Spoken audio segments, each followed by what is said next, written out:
I know in our conversations that you spoke so interestingly about teaching students to visualize the fingerboard. Right.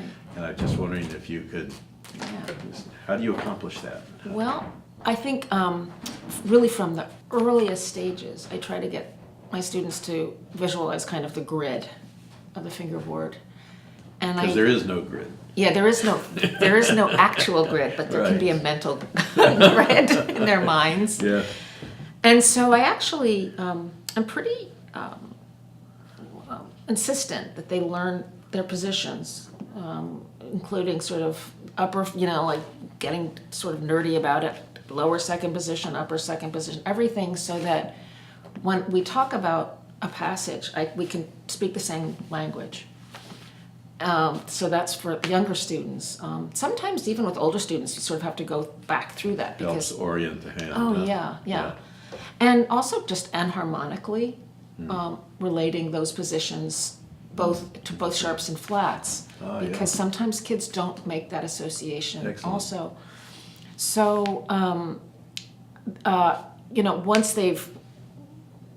once that's accomplished, with really gifted students, you can start moving them up the cello really early, and it's very natural, and it sort of allows them to explore the upper reaches of the cello, and they don't think about it. I've always been an advocate for getting a student up in thumb position as early as possible. Mainly, I mean, sometimes the hands aren't strong enough to get the strings down if they're very young, but I think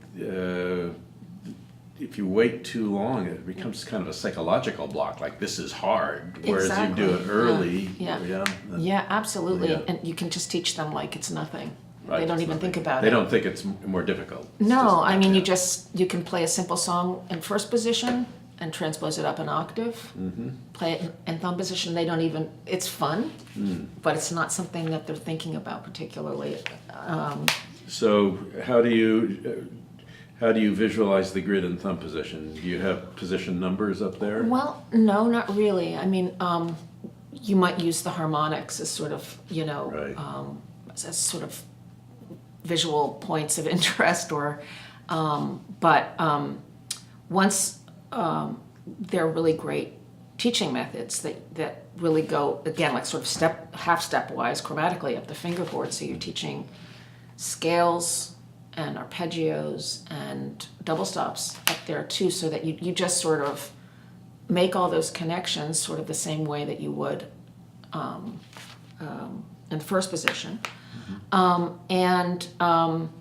guess something not to leave out is also getting the transition positions, fifth, sixth, and seventh position in there, because that affects so much how fluent they are in getting from neck position up at the thumb position. Yeah, so you want them to, and that's an area of the cello that tends to be sort of harder to be accurate with. So I like to really spend some time on that. I like to think of the thumb and the third finger as a sort of a basic shape. The octave. There are lots more actually method books than there used to be to really just kind of drill, but in interesting ways actually. There are more and more interesting things that you can use so that you're drilling the patterns that you're going to use. I'm always afraid with students too young to give them a lot of double stop exercises because I think it tends to tighten the hand. Yeah. But I mean, I also know that giving them double stops really helps them feel the frame and spell. I don't know if you have a way of balancing that out, or. Well, I guess I mean, if you're going to play, with major thirds, you're obviously not struggling as much, so that's a smaller hand position. If you're talking about playing like the minor third, like using half position or something, that's with a small hand, that's really, really hard. Yeah. So you have to be, certainly be careful with that. But sometimes you can also just, this woman, Martha Gashevsky, you've probably heard her. Very well, yeah, she has an amazing book on teaching thumb position thirds. And just the sort of the closed and the open position, Right. learning scales and doing great exercises there. So in a sense, that can sometimes be even easier than playing like fingered thirds. Yes. Just to get the sense of use the those. thumb. Yeah. It's very good. So yeah, I mean that really depends on the strength of the student. But I do find that if you're really thorough, not every student is kind of willing and interested in going the whole mile with it. Sure. But the ones that I have that do are such, they're so comfortable sight reading. They're so comfortable learning new repertoire. Whereas the kids that kind of, sort of feel their way around and play by ear, it ends up, I think, in the long run, hurting them.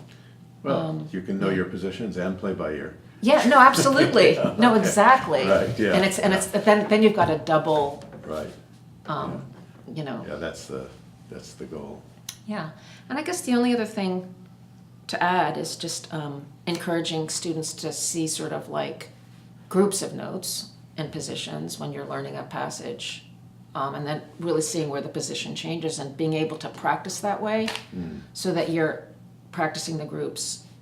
I like to tell students, don't think of shifting from finger to finger, think of shifting from position to position. Yeah, definitely. Yeah. Yeah. That's definitely something that kids do because they're going to think of reaching with the finger they're going to instead of Right. thinking about the position they're Yeah. going to.